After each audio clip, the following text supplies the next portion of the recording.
السلام علیکم ورحمۃ اللہ وبرکاتہ۔ میرے پیارے مسلمان بھائیوں، آج میں آپ تمامی حضرات کو دیوبندی اکابرین کے بارے میں چند باتیں بتانے والا ہوں، اور امید کرتا ہوں کہ آپ تمامی حضرات شروع سے لے کر اخیر تک اطمینان و سکون کے ساتھ پوری گفتگو کو سماعت کریں گے۔ ساتھ ہی ساتھ میں اس بات کی وضاحت بھی کرتا چلوں کہ یہ جو بات میں آپ تمامی حضرات کے سامنے رکھنے والا ہوں، یہ بات جو ہے وہ دیوبندی ملاحوں کو الزامی جواب کے طور پر آپ کو بتائی جا رہی ہے۔ میں نے اس گفتگو کا عنوان رکھا ہے اکابرین دیوبند کیسے تھے۔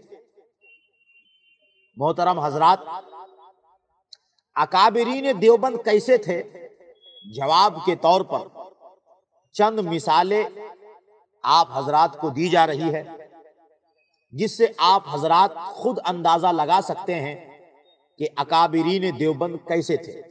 آپ تمامی حضرات کو بتاتا چلوں کہ اکابرین دیوبند میں اسماعیل دہلوی کو بہت بڑا مقام حاصل ہے۔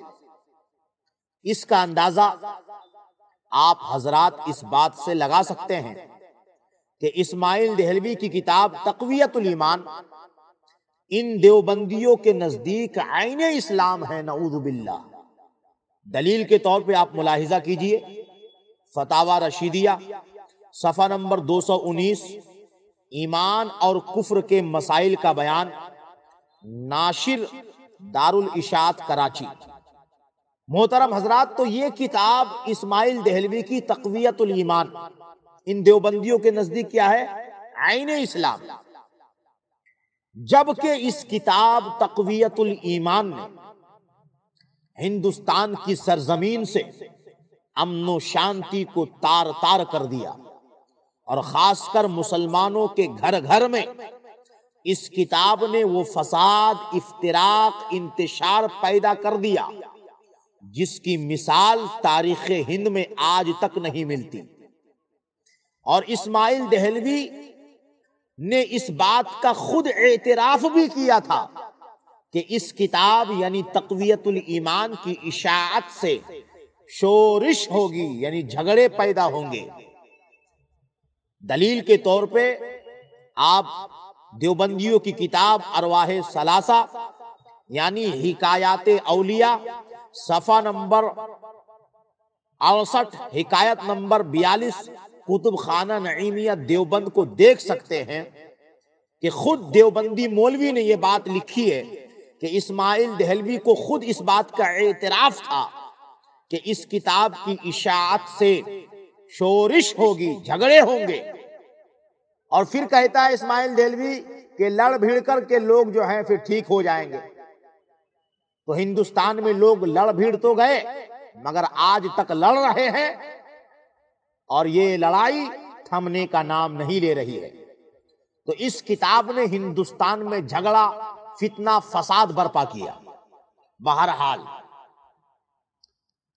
بتانا یہ چاہتا ہوں آپ حضرات کو کہ اب آپ دیکھیں کہ دیوبندی اکابر اسماعیل دہلوی کیسے تھے۔ تو آپ حضرات کو بتا دوں کہ اسماعیل دہلوی ہر قسم کے کھیل کھیلتے تھے۔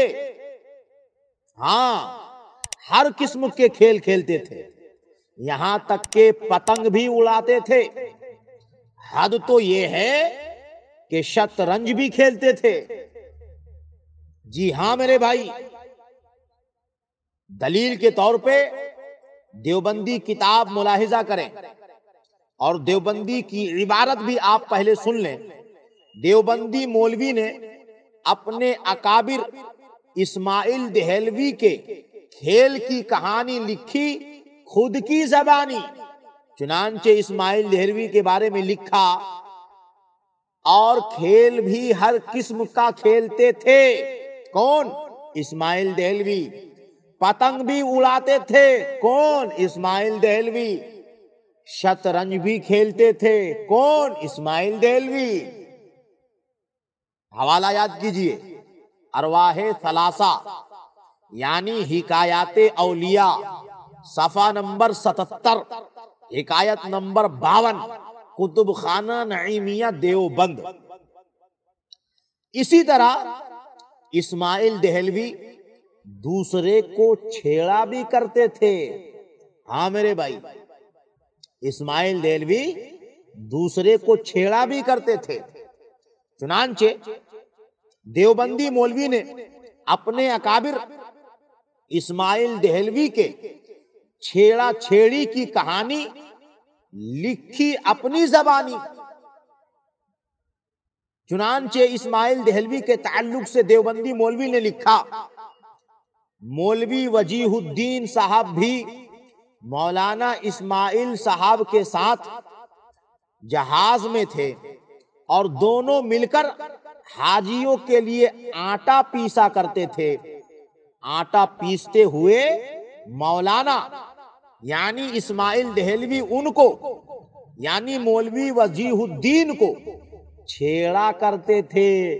کبھی آٹا ان کے منہ پر مل دیتے تھے، کبھی پیٹ پر، اور کبھی کوئی اور مذاق کرتے تھے۔ پتہ نہیں کون کون سا مذاق کرتے تھے۔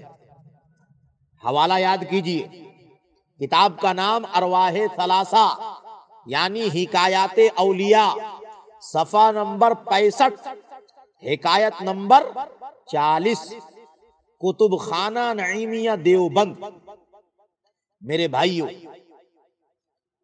انہی سب حرکتوں کا نتیجہ تھا کہ دیوبندی وہابیوں کے امام اسماعیل دہلوی ایک حدیث کا معنی تک نہیں سمجھ پاتا تھا۔ اور یہ میں اپنی طرف سے نہیں کہہ رہا، چنانچہ ثبوت کے لیے دیوبندی مولوی کی عبارت آپ ملاحظہ کیجئے۔ کتاب کا نام ارواح ثلاثہ، اس میں لکھا ہے کہ شاہ عبد القادر صاحب نے فرمایا، بابا ہم تو سمجھتے تھے کہ اسماعیل عالم ہو گیا ہے، یعنی اسماعیل دہلوی عالم ہو گیا ہے، مگر وہ یعنی اسماعیل دہلوی تو ایک حدیث کے معنی بھی نہ سمجھا۔ حوالہ کتاب کا نام ارواح ثلاثہ، صفحہ نمبر 81، حکایت نمبر 56، کتب خانہ نعیمیہ دیوبند۔ میرے بھائیوں، اسی طرح اکابرین دیوبند میں ایسے لوگ بھی تھے جو شرارتی تھے اور کمر بند دوسرے کا کھولنے میں ماہر تھے۔ جی میرے بھائی، حوالہ نوٹ کیجئے، کتاب کا نام ملفوظات حکیم الامت، جلد نمبر 11، صفحہ نمبر 70، ناشر ادارہ اشرفیہ دیوبند۔ اور دوسری کتاب ارواح ثلاثہ، صفحہ نمبر 213، حکایت نمبر 222، ناشر کتب خانہ نعیمیہ دیوبند۔ ان دونوں کتابوں میں دیوبندی نے اپنے اکابر کی ایک دلچسپی سے بھرپور کہانی خود کی زبانی لکھی ہے۔ جی میرے بھائی ملاحظہ کیجئے کیا لکھا ہے۔ لکھا، اور جلال الدین صاحبزادہ مولانا یعقوب صاحب سے، جو اس وقت بالکل بچے تھے، بڑی ہنسی مذاق کیا کرتے تھے۔ کبھی ان کی ٹوپی اتارتے، کبھی ان کا کمر بند کھول دیتے تھے۔ کون کمر بند کھولتے تھے بھائی؟ یہ دیوبندیوں کے قاسم العلوم والخیرات دیوبندی مولوی قاسم نانوتوی۔ جی ہاں، اس لیے میرے بھائی میں کہتا ہوں، بانی کا جب یہ عالم ہے تو پیروکار کا عالم کیا ہوگا۔ اچھا میرے بھائیو، ایک سوال پیدا ہوتا ہے، بانی دیوبند قاسم نانوتوی کمر بند کیوں کھولتے تھے؟ کیا کرنے کے لیے؟ کیا دیکھنے کے لیے؟ محترم حضرات، آپ خود بتائیں، خود اندازہ لگائیں۔ اسی طرح اکابرین دیوبند میں ایسے لوگ بھی تھے جو کھانے کے لیے جھپٹا جھپٹی بھی کرتے تھے۔ جی میرے بھائی، اتنے کھاؤ لوگ تھے کہ کھانے کے لیے جھپٹا جھپٹی بھی کرتے تھے۔ چنانچہ دیوبندی مولوی نے یہ کھانے کی جھپٹا جھپٹی کی کہانی لکھی خود کی زبانی۔ دیوبندی مولوی لکھتے ہیں، فرمایا کہ جب حاجی صاحب یہاں یعنی خانقاہ امدادیہ اشرفیہ میں تشریف رکھتے تھے تو ایک کچھالی میں کچھ چنے اور کشمش ملی ہوئی رکھتے تھے۔ صبح کے وقت مولانا شیخ محمد اور حافظ ضامن صاحب اور حاجی صاحب ساتھ مل کر کھایا کرتے تھے اور آپس میں خوب جھپٹا جھپٹی ہوا کرتی تھی، بھاگے بھاگے پھرتے تھے، یعنی جھپٹا جھپٹی بھی کرتے تھے اور کھانے کے لیے بھاگا بھاگی بھی کرتے تھے۔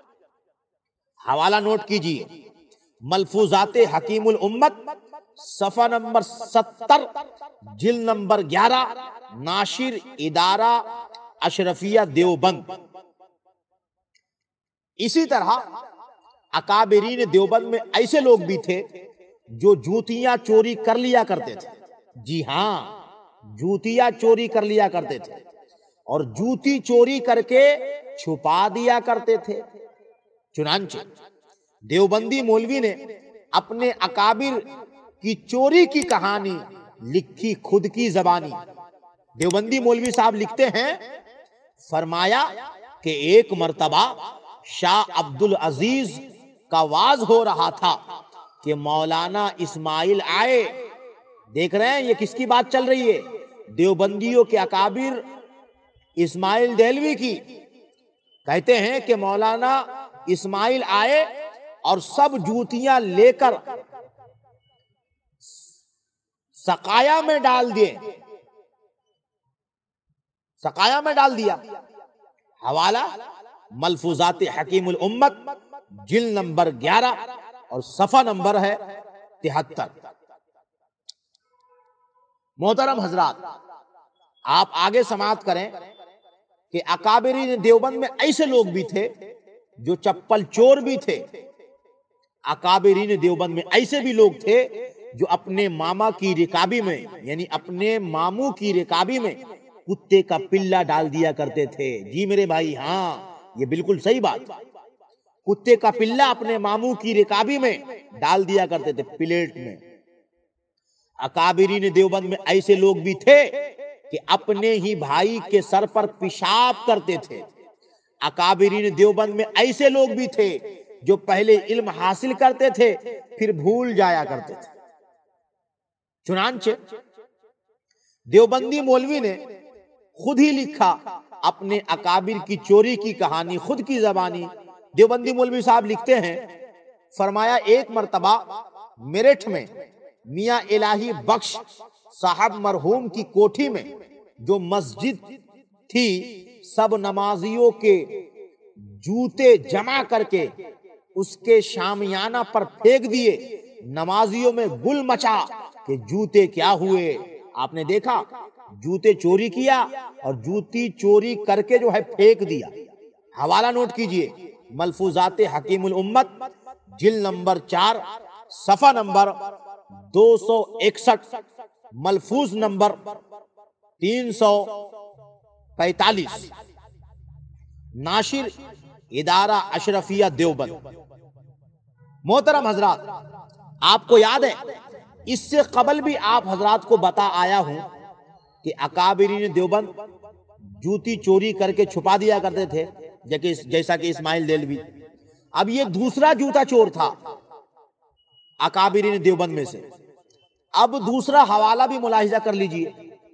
دیوبندی مولوی نے خود کی زبانی اپنے اکابر کی چٹپٹی کہانی لکھی خود کی زبانی۔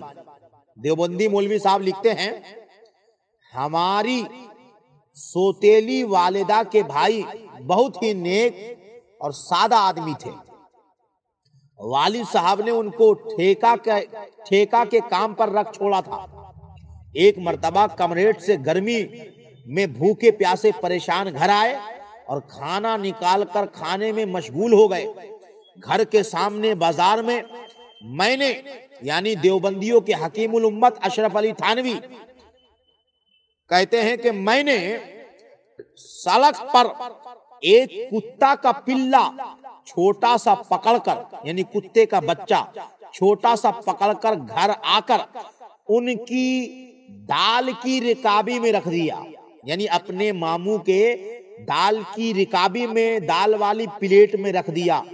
بیچارے روٹی چھوڑ کر کھڑے ہو گئے۔ دیکھ رہے ہیں آپ اکابرین دیوبند کیسے تھے۔ حوالہ نوٹ کیجئے، ملفوظات حکیم الامت جلد نمبر 4 صفحہ نمبر 261، ملفوظ نمبر 345، ناشر ادارہ اشرفیہ دیوبند۔ محترم حضرات، اب کیا کہا جائے؟ دیوبندی کے حکیم الامت نے اپنے ماما کے دال کی رکابی میں کتا کا پلہ ہی ڈال دیا تو بیچارے ماموں صاحب کھاتے کیسے؟ میرے بھائیوں، آپ کو پتا ہے یہ صرف دیوبندیوں کے اکابر نہیں بلکہ یہ مجدد تھے جو اپنے ماموں کے دال کی رکابی میں کتے کا پلہ ڈال دیا کرتے تھے۔ تیسرا حوالہ بھی ملاحظہ کر لیجئے، دیوبندی مولوی نے اپنے مجدد کے پیشاب کی کہانی لکھی، بڑی خوب تر اپنی زبانی لکھتے ہیں دیوبندی صاحب۔ فرمایا میں یعنی دیوبندیوں کے حکیم الامت اشرف علی تھانوی، فرمایا میں ایک روز پیشاب کر رہا تھا، یعنی دیوبندیوں کے اشرف علی تھانوی صاحب پیشاب کر رہے تھے۔ بھائی صاحب آئے، یعنی اشرف علی تھانوی کے بڑے بھائی صاحب آئے، آ کر میرے سر پر پیشاب کرنا شروع کر دیا۔ دیوبندی اشرف علی تھانوی کے بڑے بھائی صاحب دیوبندی اشرف علی تھانوی کے سر پر پیشاب کرنا شروع کر دیا، اور اشرف علی تھانوی صاحب بھی پیشاب کر رہے تھے، لیکن وہ پیچھے سے ان کے سر پہ پیشاب کرنا شروع کر دیا۔ ایک روز ایسا ہوا کہ بھائی صاحب پیشاب کر رہے تھے، میں نے ان کے سر پر پیشاب کرنا شروع کر دیا۔ یعنی ایک روز ایسا ہوا کہ اشرف علی تھانوی صاحب جو دیوبندیوں کے مجدد ہے، ان کے بھائی صاحب جو بڑے والے تھے وہ پیشاب کر رہے تھے، پیچھے سے آ کے اشرف علی تھانوی دیوبندیوں کے مجدد صاحب اپنے بڑے بھائی کے سر پر پیشاب کرنا شروع کر دیا۔ حوالہ نوٹ کیجئے، ملفوظات حکیم الامت جلد نمبر 4 صفحہ نمبر 262، ملفوظ نمبر 345، ناشر ادارہ اشرفیہ دیوبند۔ قارئین حضرات، محترم سامعین، کچھ سمجھ آیا کہ نہیں؟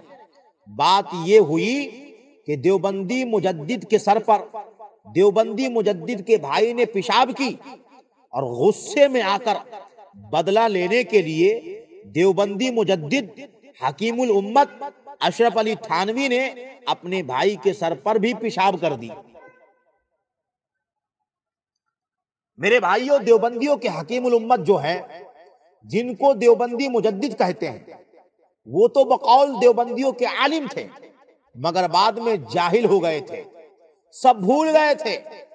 چوتھا حوالہ بھی ملاحظہ کیجئے، چنانچہ دیوبندی مولوی نے اپنے حکیم الامت کی جہالت کی کہانی لکھی خود کی زبانی۔ دیوبندی صاحب لکھتے ہیں، اس واقعہ کو ختم کر کے پھر فرمایا، کس نے فرمایا؟ اشرف علی تھانوی صاحب نے فرمایا، خدا کا فضل و کرم ہے کہ یہ درس و تدریس کا کام اور جگہ اچھا ہو رہا ہے۔ اب ہر شخص ایک ہی کام میں لگ جائے، اس کی کون ضرورت ہے؟ اور میں تو اب اس کام کا رہا نہیں، یعنی درس و تدریس کے کام کا میں تو یعنی اشرف علی تھانوی رہا نہیں، سب بھول بھال گیا، جو کچھ لکھا پڑھا تھا سب بھول گیا۔ حوالہ نوٹ کر لیجئے، ملفوظات حکیم الامت جلد نمبر 4 صفحہ نمبر 6 ملفوظ نمبر 420 ناشر ادارہ اشرفیہ دیوبند۔ یعنی کہنے کا مطلب یہ ہے کہ مجدد دیوبند اشرف علی تھانوی بعد میں جاہل ہو گئے تھے، کچھ یاد نہیں رہا۔ یاد بھی کیسے رہتا میرے بھائی؟ بھائی کے سر پر پیشاب جو کیا، ماما کی دال کی رکابی پر کتے کا پلا جو ڈالا، نمازیوں کے چپل جو چوری کیے تھے، پھر کیسے یاد رہتا؟ اسی طرح اکابرین دیوبند میں ایسے بھی تھے جن کو ننگا ہو کر گھومنے کا بڑا شوق تھا۔ اکابرین دیوبند میں ایسے بھی تھے جن کو اپنا عضو تناسل، میں اس کو کھل کے نہیں کہوں گا، کسی سے آپ پوچھ سکتے ہیں کہ عضو تناسل کس کو کہتے ہیں، تو جن کو اپنا عضو تناسل پکڑوانے میں بڑا لطف ملتا تھا۔ اکابرین دیوبند میں ایسے بھی تھے جو اپنے پیچھے کے مقام یعنی دبر میں انگلی ڈلوانے کے بڑے شوقین تھے۔ اکابرین دیوبند میں ایسے بھی تھے جو خود کو بھڑوا کہلاتے اور ساتھ میں اپنے بھڑوا ہونے کا پرچار بھی کروانے کے شوقین تھے۔ یہ ساری باتیں جو میں نے کہی، دیوبندی مولوی نے اپنے نوک قلم سے اپنے اکابر کے لطف اندوز کہانی جو حقیقت پر مبنی ہے اس کو بیان کیا ہے۔ ذرا وہ واقعہ جو بڑا طویل ہے، بس مفہوم میں نقل کرتا ہوں، وہ یہ ہے کہ اشرف علی تھانوی یعنی دیوبندی فرقہ کے حکیم الامت کے ماموں صاحب کانپور آئے عبد الرحمان صاحب کے یہاں۔ اشرف علی تھانوی کے ماموں سے ملنے عبد الرحمان صاحب آئے، مل کر بڑے خوش ہوئے۔ پھر عبد الرحمان صاحب نے اشرف علی تھانوی صاحب کے ماموں سے وعظ کرنے کی فرمائش کی، یعنی تقریر کرنے کی فرمائش کی۔ پہلے پہل تو اشرف علی تھانوی کے ماموں نے انکار کیا۔ جب عبد الرحمان صاحب نے بار بار اصرار کیا تو اشرف علی تھانوی کے ماموں نے کہا وعظ کروں گا مگر اس کی ایک شرط ہے۔ عبد الرحمان صاحب نے کہا شرط کیا ہے؟ تو اشرف علی تھانوی کے ماموں نے کہا شرط یہ ہے کہ میں بالکل ننگا ہو کر بازار میں نکلوں، اس طرح کہ ایک شخص تو آگے سے میرے عضو تناسل کو پکڑ کر کھینچے اور دوسرا پیچھے سے انگلی کرے، اور ساتھ میں لڑکوں کی فوج ہو اور وہ یہ شور مچاتے جائیں بھڑوا ہے رے بھڑوا، بھڑوا ہے رے بھڑوا۔ اس وقت میں حقائق کو معارف بیان کروں گا، یعنی اس وقت جب یہ شرط منظور کرو گے اور ایسا ہوگا تب میں حقائق کو معارف بیان کروں گا۔ حوالہ نوٹ کیجئے، ملفوظات حکیم الامت جلد نمبر 3 صفحہ نمبر 212 ملفوظ نمبر 202 ناشر ادارہ اشرفیہ دیوبند۔ میرے بھائیو آگے بڑھیے۔ اسی طرح اکابرین دیوبند میں ایسے بھی تھے جو انسان نہیں بلکہ فرشتہ تھے۔ حضرات آپ کو سن کر حیرانی ہوئی ہوگی، لیکن میں آپ حضرات کو اور حیران کن بات بتانے جا رہا ہوں کہ اکابرین دیوبند صرف فرشتہ ہی نہیں بلکہ اکابرین دیوبند میں تو ایسے تھے جو فرشتہ ہی نہیں، فرشتہ مقرب تھے۔ جی ہاں میرے بھائی، اکابرین دیوبند اکابر پرستی میں اتنے آگے بڑھ گئے کہ اپنے اکابر کو صرف فرشتہ نہیں فرشتہ مقرب تک کہہ ڈالا ہے۔ حوالہ نوٹ کیجئے، کتاب کا نام ارواح ثلاثہ یعنی حکایات اولیاء، حکایت نمبر 241 صفحہ نمبر 192۔ چنانچہ دیوبندی مولوی لکھتے ہیں، قاسم نانوتوی دیوبندی کے تعلق سے لکھتے ہیں کہ انسانیت سے بالا درجہ ان کا دیکھا، انسانیت سے بالا درجہ ان کا دیکھا۔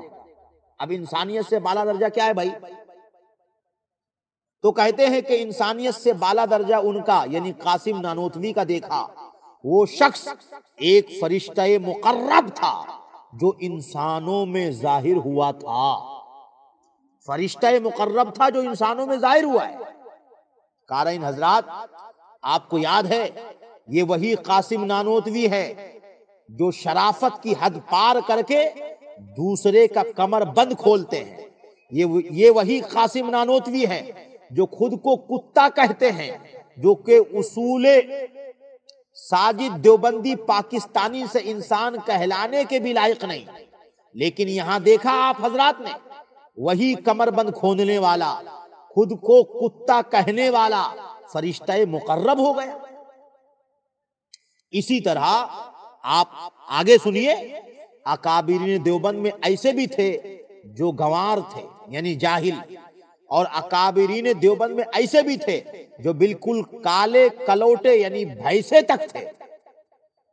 قارئین حضرات، آپ سوچ رہے ہوں گے کہ میں کیسی کیسی باتیں کر رہا ہوں، اکابرین دیوبند اور جاہل گنوار، اکابرین دیوبند اور بھینس، جبکہ آپ نے بہت سے دیوبندی کو دوسرے کے اکابر کو جاہل کہتے سنا ہوگا۔ یہاں تک کہ دیوبندی تو آج کل کالا حضرت کی رٹ لگائے رہتے ہیں امام احمد رضا کے تعلق سے۔ تو حضرات قارئین، یہ میں اپنی طرف سے نہیں کہہ رہا، بلکہ دیوبندی اکابر جاہل گوار تھے، یہ بات تو دیوبندی نے خود کہا ہے، اور دیوبندی اکابر بالکل کالے کلوٹے موٹے بھینسے تھے، اور یہ بات بھی میں خود نہیں کہہ رہا، بلکہ یہ بات بھی دیوبندی نے خود کہا ہے اور لکھا ہے۔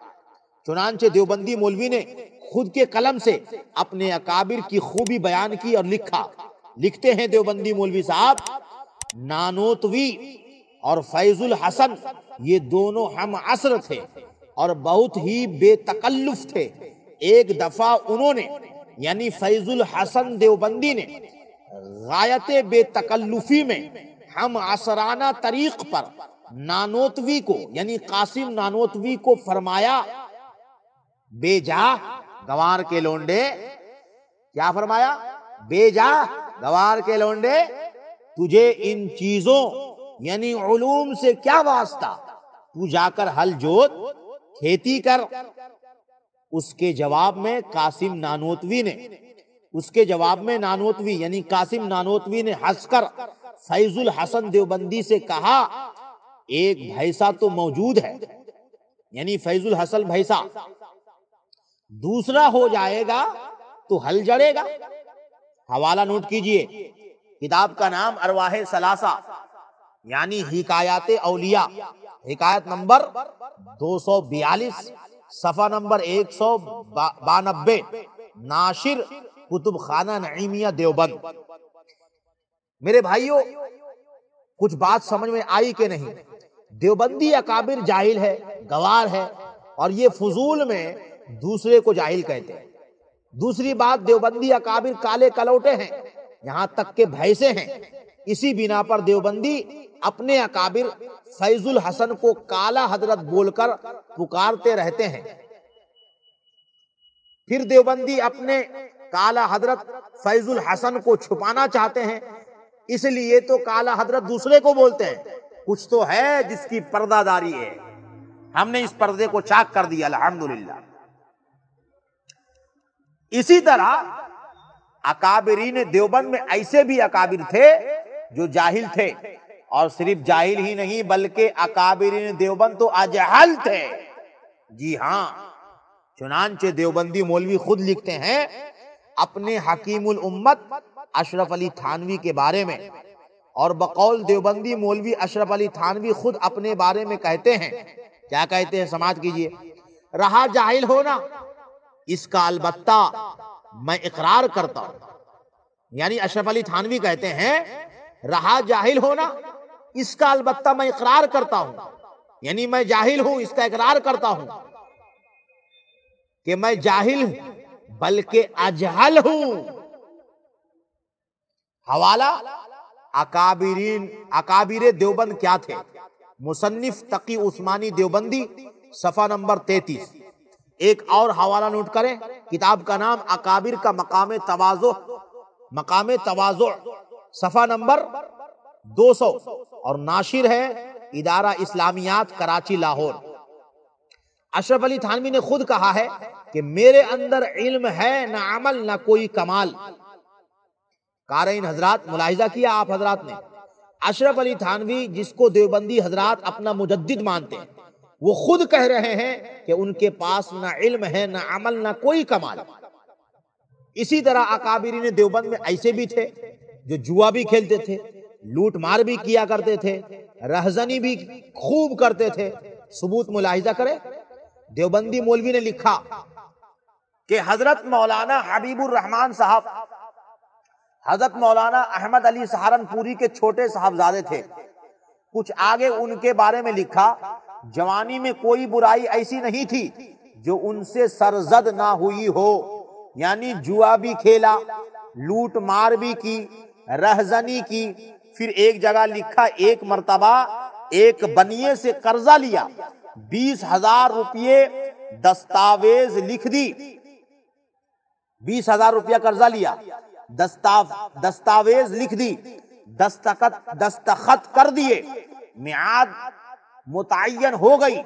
جب مدت ختم ہوئی تو بنیے نے اپنی رقم طلب کی، کہنے لگے مکار، کیسے پیسے، کیسی رقم؟ بنیے نے کہا جناب میرے پاس دستاویز ہیں، تمہارے دستخط ہیں۔ فرمایا بھاگ، نہ میرے دستخط ہیں نہ میری جانب سے کوئی دستاویز ہے۔ پھر آگے ان کے بارے میں لکھا دیوبندی مولوی نے، ان کے بارے میں کیا لکھا ذرا آپ جو ہیں وہ بھی سماعت کر لیں۔ آگے لکھا کہ سنار کو گھر پر بلایا، دیوبندیوں کے جو اکابر ہیں انہوں نے سنار کو گھر پر بلایا، زیورات کی ضرورت ہے، شادی ہونے والی ہے، 10-15 ہزار روپے کی زیورات لینی ہے۔ فرمایا اتنی اجازت ہے کہ میں اندر گھر میں عورتوں کو دکھلاؤں؟ سنار نے کہا کہ ضرور دکھلائیے، کوئی بے اعتباری تھوڑی ہے، بس زیورات گھر میں لے جا کر جو کام کیا کہ سارے نگ اکھاڑ کر چھوٹے چھوٹے پرجوں پر دستخط کر کے نگوں کے نیچے رکھ دیے، وہ لے کر چلا گیا۔ اس کے بعد مولانا نے جا کر عدالت میں دعویٰ دائر کر دیا کہ سنار میرے گھر سے 15,000 روپے کے زیورات چرا کر لے گیا ہے۔ میرے بھائیوں دیکھ رہے ہیں آپ، دیوبندی اکابر سنار کے پاس سے زیور لایا، نگینے اکھاڑ کر چھوٹے چھوٹے پرجے میں اپنا نام لکھ دیا اور عدالت میں جا کر کے الٹا سنار کے نام پہ مقدمہ دائر کر دیا کہ سنار نے ہمارے زیورات چوری کر لیے۔ کچھ آگے لکھا بالآخر تمام زیورات مولانا کو مل گئے، مولانا جھوٹا کیس بھی جیت گئے۔ حوالہ ارواح ثلاثہ، صفحہ نمبر 380، 381 اور 382، حکایت نمبر 450، ناشر کتب خانہ نعیمیہ دیوبند۔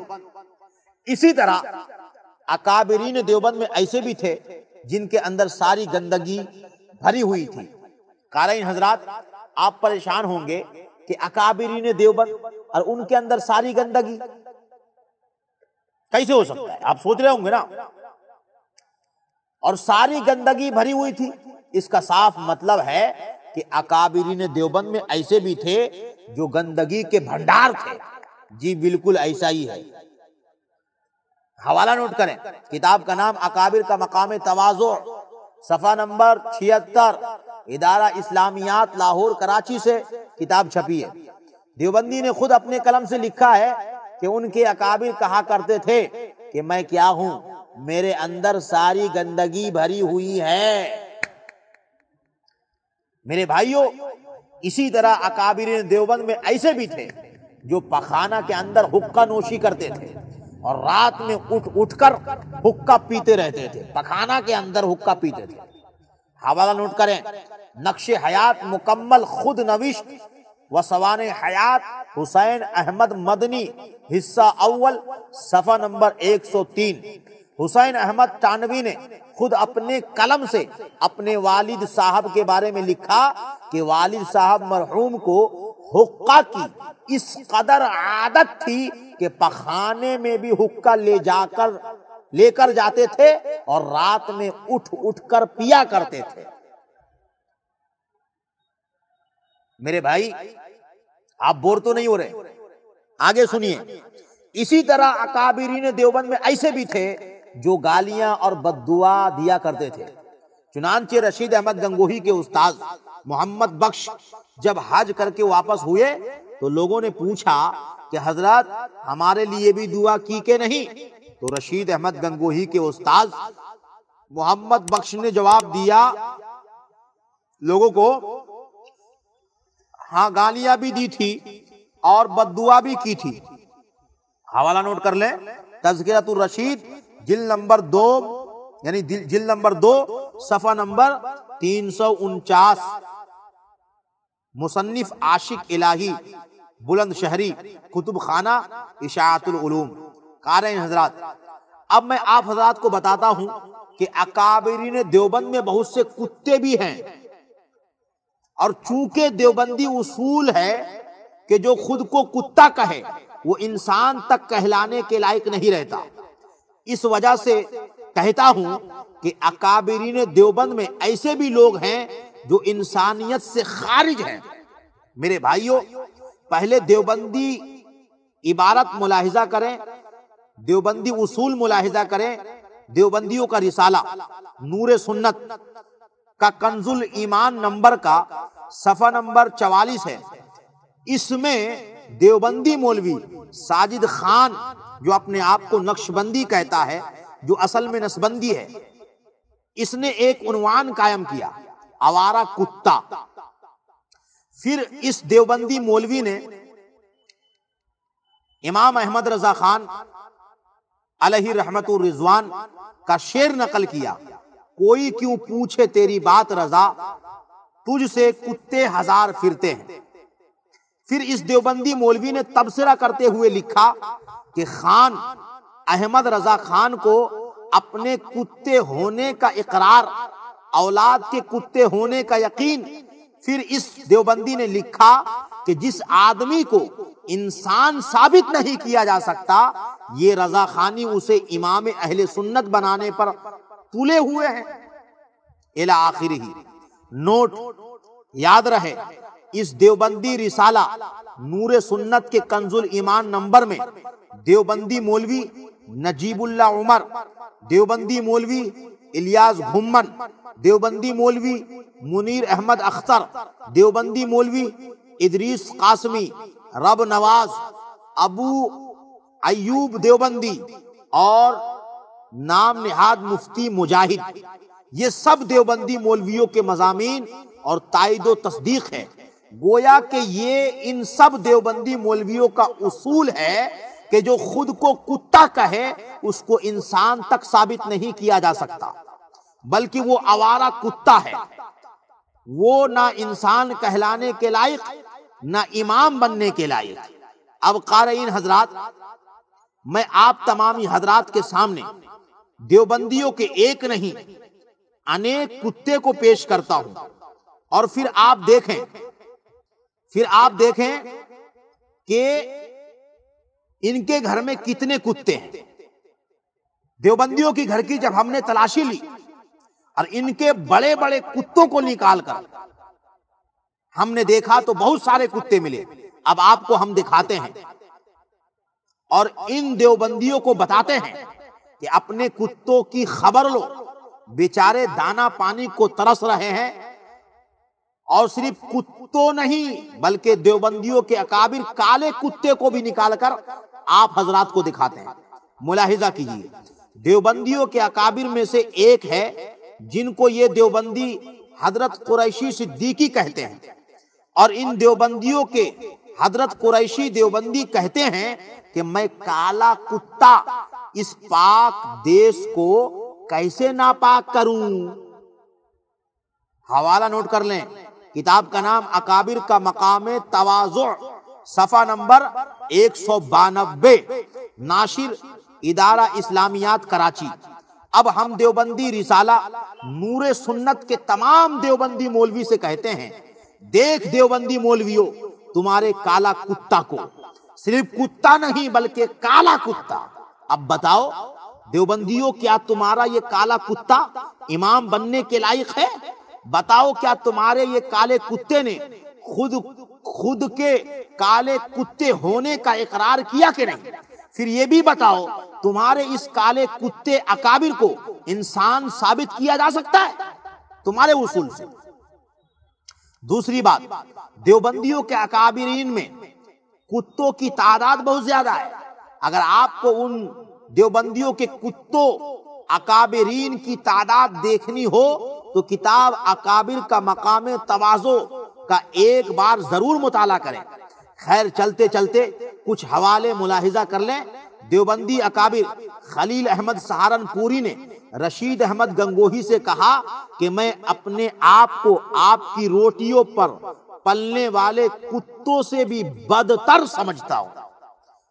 اکابر کا مقام تواضع صفحہ نمبر 168، ناشر ادارہ اسلامیات کراچی لاہور۔ اسی طرح دیوبندی اکابر قاسم نانوتوی نے خود کو کتا کہا۔ کہتے ہیں قاسم نانوتوی جی ان کے کہ لگے ہیں تیرے سگ کو میرے نام سے عیب، لگے ہیں تیرے سگ کو یعنی تیرے کتے کو میرے نام سے عیب، یہ تیرے نام کا لگنا مجھے ہے عز و وقار۔ حوالہ نوٹ کر لیں، فضائل اعمال جلد اول صفحہ نمبر 125، باب فضائل درود شریف، ناشر جواد بک ڈپو۔ اسی طرح دیوبندی اکابر اشرف علی تھانوی نے خود کو کتا کہا اور سور سے بدتر کہا۔ کہتے ہیں اشرف علی تھانوی صاحب کہ میں تو واقعی اپنے کو کلب یعنی کتا اور خنزیر سے بدتر سمجھتا ہوں۔ کتاب کا حوالہ نوٹ کر لیں، ملفوظات حکیم الامت جلد نمبر 4 صفحہ نمبر 86، ملفوظ نمبر 95۔ اسی طرح اشرف علی تھانوی کے تعلق سے کتاب اکابر کا مقام تواضع میں لکھا ہے کہ حضرت اشرف علی بارہا یہاں تک فرمایا کرتے تھے کہ میں اپنے آپ کو کتوں اور سوروں سے بھی بدتر سمجھتا ہوں۔ اگر کسی کو یقین نہ ہو تو میں اس پر حلف اٹھا سکتا ہوں، یعنی قسم اٹھا سکتا ہوں کہ میں کتا نہیں بلکہ کتے اور سور سے بھی بدتر ہوں۔ حوالہ نوٹ کر لیں، اکابر کا مقام تواضع کتاب صفحہ نمبر 201، ناشر ادارہ اسلامیات کراچی لاہور۔ اسی طرح دیوبندی اکابر سید احمد رائے بریلوی بھی خود کو کتا کہا ہے۔ کہتے ہیں سید احمد رائے بریلوی اکابر دیوبند، مجھ کتے کی صورت اپنے سامنے سے ہٹا۔ کتاب کا نام ارواح ثلاثہ یعنی حکایات اولیاء، صفحہ نمبر 118، ناشر کتب خانہ نعیمیہ دیوبند۔ اسی طرح دیوبندی اکابر انور شاہ کشمیری خود کو گلی کے کتے سے بھی گیا گزرا مانتے ہیں۔ کہتے ہیں انور شاہ کشمیری اکابر دیوبند کہ ہم سے گلی کا کتا بھی اچھا ہے، ہم اس سے گئے گزرے ہیں۔ حوالہ جمال انور تذکرہ و سوانح علامہ انور شاہ کشمیری، صفحہ نمبر 271، ناشر القاسم اکیڈمی جامعہ ابو ہریرہ۔ اسی طرح دیوبندی اکابر پیر اطہر علی سہیلٹی خلیفہ مجاز اشرف علی تھانوی خود کو کتا سے بدتر سمجھتا ہے۔ چنانچہ دیوبندی پیر اطہر علی سہیلٹی کہتے ہیں کہ میں اپنے کو کتے سے بدتر سمجھتا ہوں۔ کتاب کا نام اکابر کا مقام تواضع، صفحہ نمبر 410، ناشر ادارہ اسلامیات کراچی پاکستان۔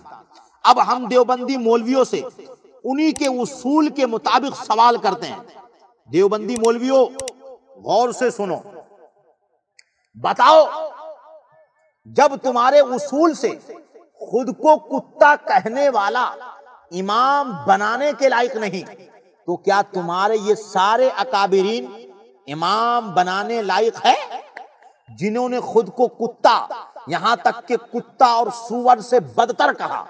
بتاؤ دیوبندیوں، جب خود کو کتا کہنے سے تمہارے نزدیک اس کا انسان ثابت کرنا مشکل ہے تو تم دیوبندیوں کے بڑے بڑے اکابرین نے جو صرف کتا نہیں کتوں سے بھی بدتر خود کو کہا ہے اور کہہ رہے ہیں، کیا ان کو انسان ثابت کیا جا سکتا ہے؟ دیوبندیوں بتاؤ، جن کو تمہارے اصول سے انسان ثابت نہیں کیا جا سکتا، جو تمہارے اصول سے امام بنانے کے لائق نہیں ہے، لیکن پھر بھی تم دیوبندیوں نے ایسے ایسے کتوں کو اور کتوں سے بدتروں کو، یہاں تک کہ سوروں سے بدتروں کو امام اور مجدد اور پتہ نہیں کیا کیا بنا لیا۔ دیوبندیوں ایک اور حوالہ نوٹ کرتے چلو، اور قارئین بھی نوٹ کر لیں، جس میں تم دیوبندیوں کے اکابر و پیر خود کو آدمی ہی نہیں سمجھتا۔ لو دیکھو، تم دیوبندیوں کا پیر اور اکابر اطہر علی سیلٹی، خلیفہ اشرف علی تھانوی کیا کہتا ہے؟ کہتا ہے سوانح تو آدمی کی مرتب کی جاتی ہے، میں تو آدمی ہی نہیں، میں تو آدمی نہیں۔ کتاب کا نام اکابر کا مقام تواضع، صفحہ نمبر 410، ناشر ادارہ اسلامیات کراچی پاکستان۔ بتاؤ دیوبندیوں، جب تمہارا اکابر خود کو آدمی ہی نہیں سمجھتا تو تم دیوبندی اس کو انسان کیسے ثابت کرو گے؟ تمہارا اکابر آدمی ہی نہیں اور تم دیوبندیوں نے اس کو اکابر اور پیر اور پتہ نہیں کیا کیا بنا لیا ہے۔ دیوبندیوں بتاؤ، جب تمہارا اکابر آدمی ہی نہیں ہے تو کیا وہ پیر اکابر امام بننے کے لائق ہے؟ شرم تم دیوبندیوں کو مگر نہیں آتی۔ قارئین حضرات، دیکھ لیا آپ حضرات، بڑے غور سے آپ نے سنا اور آپ نے ملاحظہ کر لیا کہ اکابرین دیوبند کیسے تھے۔ تو حضرات اب نتیجہ آپ حضرات خود نکالیں کہ دیوبندی کے اکابرین کی حالت یہ ہے تو اصاغرین کی حالت کیا ہوگی۔ جب دیوبندی کے اکابرین اپنے لوگوں کو گالیاں اور بددعا دیا کرتے ہیں تو غیروں پر کیا ستم ڈھاتے ہوں گے۔ نوٹ یاد رہے، ہم نے یہ کچھ نمونے بطور الزام پیش کر دیے، ورنہ ہمیں ضرورت نہیں تھی، کیونکہ آج کل دیوبندی بولتا نظر آتا ہے، دیوبندی کے ملا ترم خواہ بولتے نظر آتے ہیں کہ تمہارے اکابر ایسے تھے۔ یعنی ہم اہل سنت و جماعت سنی حنفی بریلویوں کے اکابرین پہ طعن و تشنیع کرتے ہیں اور کہتے تمہارے اکابرین ایسے تھے، ایسے تھے، ایسے تھے۔ دیوبندی ملا مثلا ابو ایوب پادری، یعنی جو اپنے آپ کو ابو ایوب قادری کہتا ہے، ہم اہل سنت و جماعت سنی حنفی بریلوی کے اکابرین پر جملے کستا نظر آتا ہے کہ وہ ایسے تھے، ویسے تھے، ویسے تھے۔ تو ہم نے بس آئینہ دکھایا ہے، ورنہ مکمل کتاب لکھی جا سکتی ہے۔ دیوبندیوں ہوش کے ناخون لو، ورنہ اسی طرح تمہارے حقیقت اور تمہارے اکابرین کی حقیقت سب کے سامنے آتی رہیں گی، اور تم سب دیوبندی وہابی کہیں منہ دکھانے کے لائق نہیں۔